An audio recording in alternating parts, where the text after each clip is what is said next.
PMDQ TV.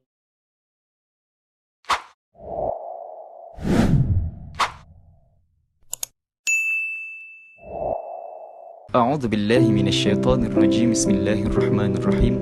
Assalamualaikum warahmatullahi wabarakatuh. InsyaAllah, santai fazakir kita pada kali ini, saya akan berkongsikan tentang sebuah hadis, di mana hadis ini sering kita dengar. Hadis ini juga terdapat di dalam hadis 40 Imam An-Nawawi. Hadisnya berbunyi, An Abi Hurairah radhiyallahu an qala Rasulullah sallallahu alaihi wasallam, min husni islamil mar'i tarkuhu ma la ya'ni.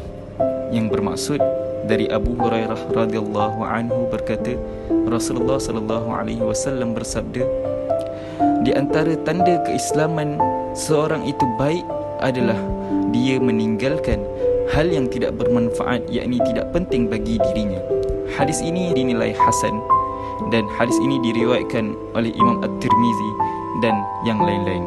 Di dalam syarahan hadis ini, Syekh Al-Mubarakfuri rahimahullah ta'ala di dalam kitabnya Tuhfatul Ahwazi berkata, min husni islamil mar'i bermaksud di antara kebaikan Islam bagi manusia dan kesempurnaan iman secara umum. Ditambah pula oleh Syekh Ibnu Utsaimin rahimahullah ta'ala di dalam kitabnya Syarah Riyadhus Salihin, beliau berkata, keislaman seseorang iaitu ketundukannya hanya kepada Allah Azza wa Jal, baik secara zahir maupun batin.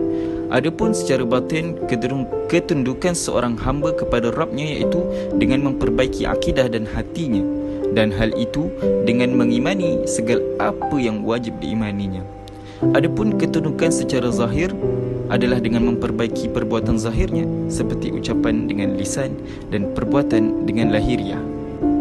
Hal ini juga bertepatan dengan firman Allah Subhanahu wa taala dalam surah Al-Mu'minun. Allah menyatakan bahawa orang-orang yang beriman ini adalah orang-orang yang berjaya, dan Allah juga menyatakan beberapa sifat orang-orang yang beriman.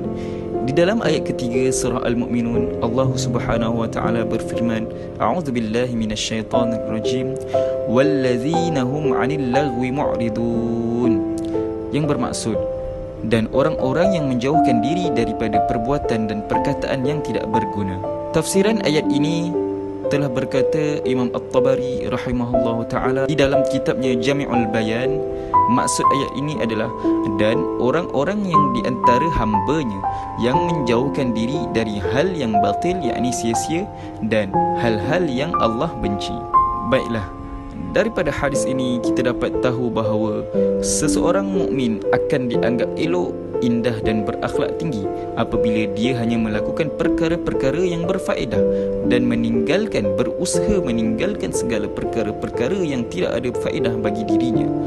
Antara perkara yang tidak berguna ialah bercakap kosong, berhiburan dengan hiburan yang sangat melalaikan, duduk-duduk melepak di tepi jalan, bertandang ke rumah orang tanpa niat ziarah atau tanpa ada kepentingan, suka mengambil tahu perkara yang tiada kaitan dengan dirinya, atau bak kata pepatah Melayu, menjaga tepi kain orang.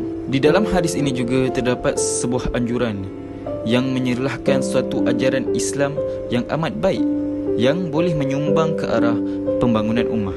Sekiranya semua umat Islam meninggalkan perkara yang tidak berfaedah dan yang tiada kena-mengena dengan diri mereka, nescaya mereka akan mampu mencipta kejayaan dan kemajuan serta menghasilkan produktiviti yang berkualiti.